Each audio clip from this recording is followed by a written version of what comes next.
In 2022, news networks around the world broke a sensational story. Off the coast of Antarctica, the legendary shipwreck of the Endurance was found. For more than 100 years, it had rested at the bottom of the Southern Ocean. The icy waters had preserved not only the ship itself, but also the personal belongings of the men who once sailed on what was meant to be the greatest geographical expedition of the 20th century. Instead, it turned into one of the most incredible survival stories ever told. In 1914, the Endurance set out for Antarctica under the command of veteran explorer Ernest Shackleton. For him, it wasn't the first journey to the far south of the planet. His mission was bold, to cross the continent from one coast to the other.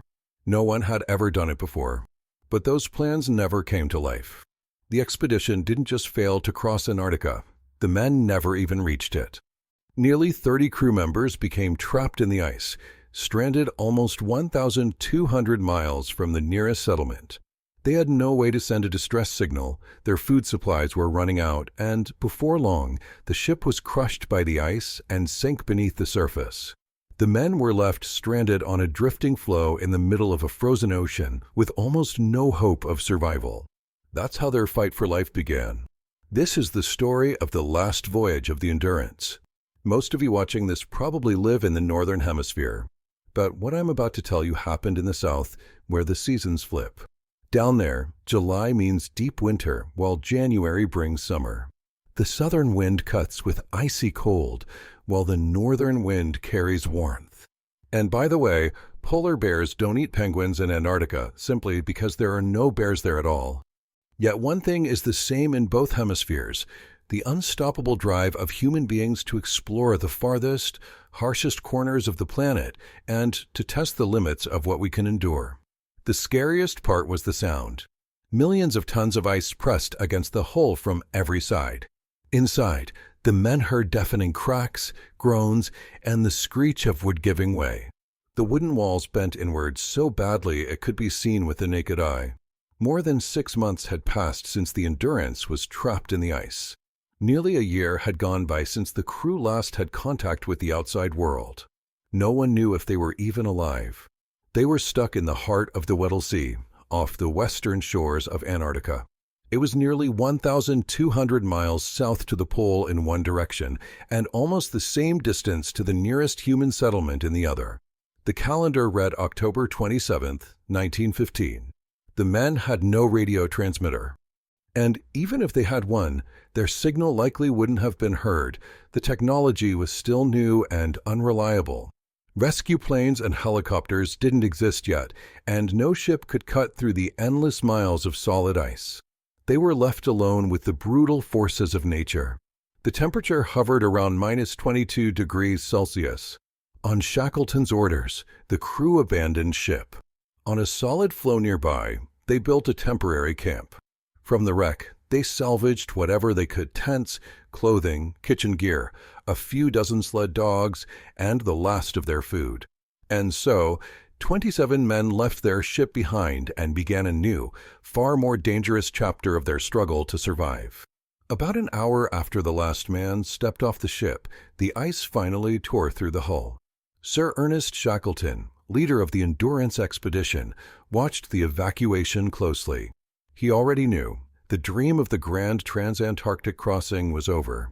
Now the men had only one mission left: to survive. And in many ways, that was far more difficult than the original goal. Shackleton often said that in polar expeditions, the greatest danger wasn't the cold, the wind, or even the crushing ice. It was losing morale. Demoralization could destroy men faster than the elements ever could. That's why he assigned his crew to tents based not only on their skills, but also on their personalities, to lower the risk of conflict. But the real secret to keeping sane in such inhuman conditions was routine, clear, structured daily rituals. A typical day on the ice camp looked like this. At 6:30 in the morning, the cook woke up first and began preparing breakfast. Half an hour later, the rest of the crew rose. They brushed their teeth with snow. Breakfast usually meant seal steaks, sometimes porridge or canned food. The meal always ended with tea and biscuits. After breakfast, everyone had their duties. Some went hunting for seals, using makeshift tools like picks, since they had to save the few bullets they had left. Others cared for the 50 sled dogs, feeding and training them. A third group inspected the 3 lifeboats, their last hope of escape. At 5 in the evening, they gathered for dinner, stewed seal meat and cocoa thinned with water. Afterward, they went back to their tents. Some played cards. Shackleton had taught many of them bridge. In the meteorologist Leonard Hussey's tent, the sound of his banjo echoed across the camp. Others just sat and talked. Interestingly, even though the crew was entirely male, talk of sex or other intimate subjects was rare. The reason was simple. The freezing cold was relentless, snow melted under the tents, and their clothes and sleeping bags were always damp, never truly drying out. In those conditions, women were thought of only as distant symbols of home, warmth, and comfort. Lights out came around 8 in the evening. That's how their first month on the ice passed. By then, the men had changed. They stopped shaving. Some occasionally washed with snow, while others believed that the layer of dirt on their skin helped insulate them from the cold. Despite the hardships, morale during that first month stayed surprisingly high. But in late November came a crushing blow. The Endurance finally sank beneath the ice. Everyone had expected it, but as long as the broken masts still jutted out of the ice, the wreck had been a symbol, their last visible link to civilization. Now, even that was gone. All that remained was the endless, frozen desert. By Shackleton's estimates, the food they had left might last 3 more months. After that, everything would depend on hunting seals and penguins. But by late December, the ice showed no signs of breaking, which meant they still couldn't launch the lifeboats. Shackleton made a decision. It was time to abandon camp and march westward, hoping to reach open water where they could finally set the boats afloat. Before setting out, the crew allowed themselves one last celebration, Christmas.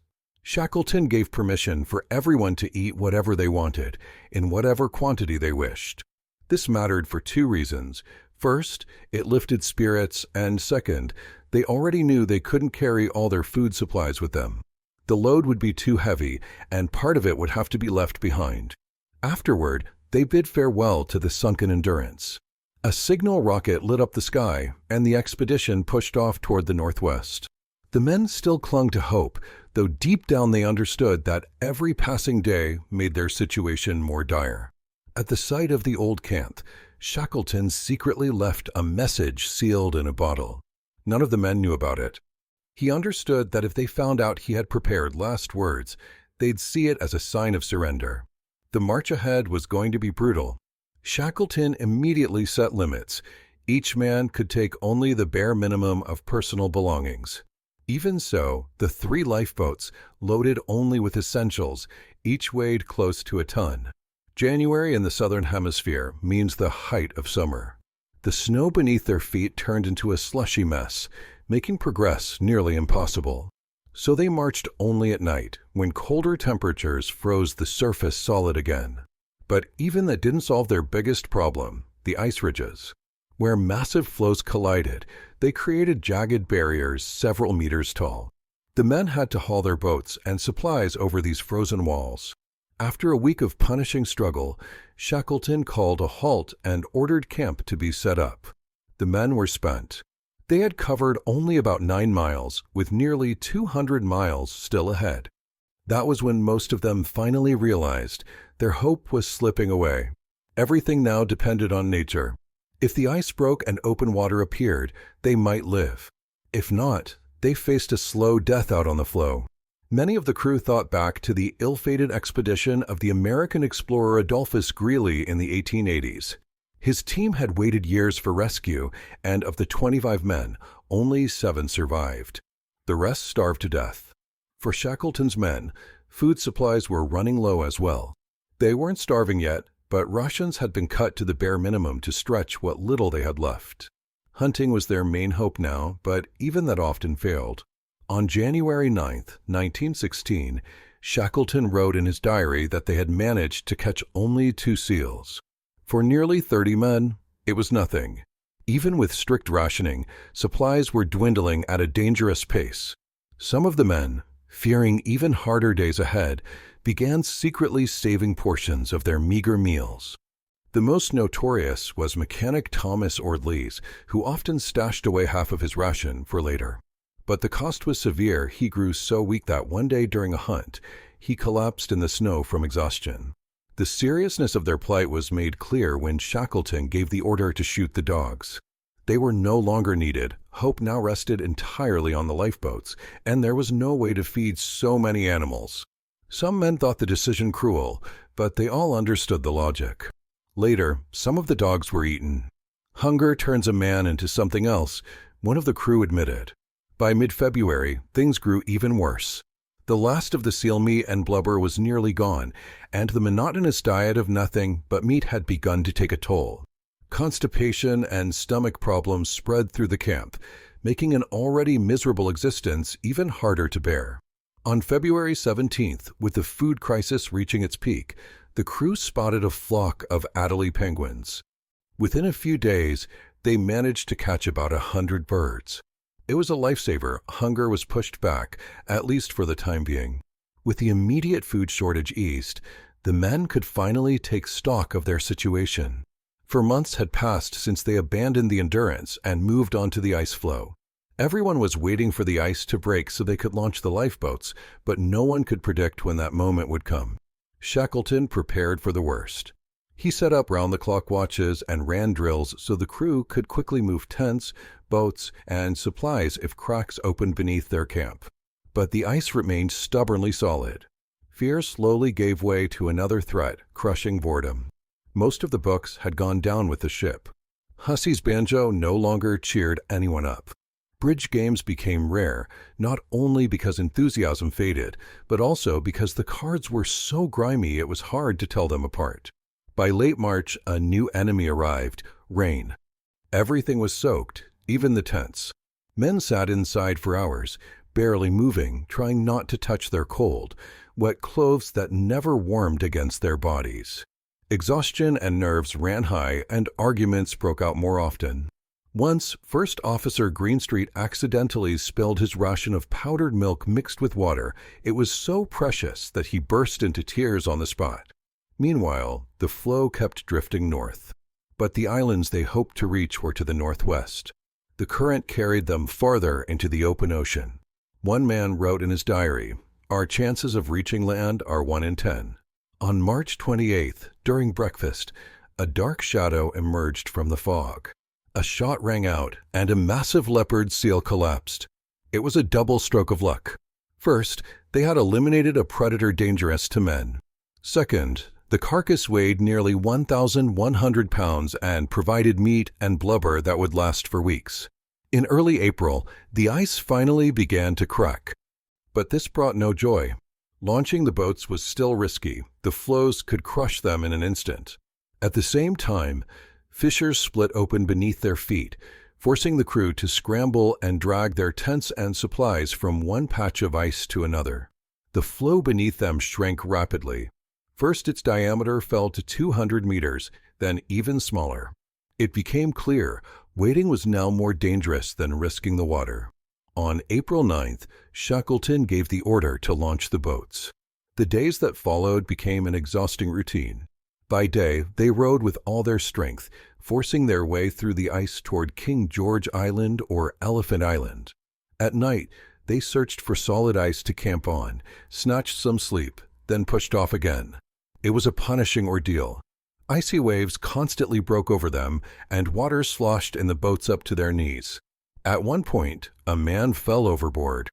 He was hauled out by sheer luck, but his clothes froze instantly, and for the rest of the night he walked stiffly, crunching like a figure carved from ice. Still, the crew pressed on. Exhausted, half-frozen, they were closing in on their goal. Only about 30 miles separated them from Elephant Island. But those final miles meant braving the raging waters of the Bransfield Strait, a place so treacherous that even today it is considered one of the most dangerous stretches of sea in the world. 28 men pressed on in 3 wooden boats. The floes where they once camped at night had disappeared. Now they had to lash the boats together and sleep inside them under freezing rain and pounding waves. To keep from freezing, they kept their arms and legs moving constantly. The biggest problem was the lack of fresh water. Before, they'd melted ice to drink, but now that was impossible. For 2 days, they rode without a single sip, surviving only on cold meat.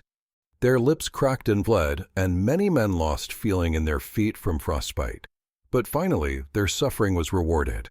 All 3 boats reached a tiny scrap of land near Elephant Island. For the first time in 500 days of brutal wandering, they felt solid ground beneath their feet. Some gnawed at chunks of ice to quench their thirst, others simply collapsed in exhaustion. Perce Blackborough had to be carried ashore. His legs were too damaged by the cold. Engineer Rickenson fell on the beach with a heart attack. Yet even these setbacks couldn't dampen the relief. They felt saved. That is, until they realized the strip of land was only 30 meters wide, far too small to survive on. Cook Charles Green handed each man a mug of hot powdered milk. It was the first warm drink they'd had in days. From the remaining supplies, they made a feast of sorts. The men ate in silence, then slept almost an entire day. The next morning, Shackleton gathered the crew and delivered grim news. The spit of land was useless as a camp. In rough weather, it flooded completely. They had to move on and land on Elephant Island itself. The crew climbed back into the boats. Strong currents slowed one of the lifeboats. When the others finally reached shore, the last men to arrive had hands so badly frostbitten that the fluid inside their blisters had frozen solid. Bleak Elephant Island became their temporary refuge. Its only advantage was the abundance of penguins for food. Shackleton decided to seek help. He chose 5 companions and set off in a boat toward South Georgia, leaving Frank Wild in command. The 22 men who remained turned 2 overturned boats into a crude hut and fought against exhaustion and illness. Rickenson gradually improved, but Perce Blackborough's condition worsened. Gangrene had set in.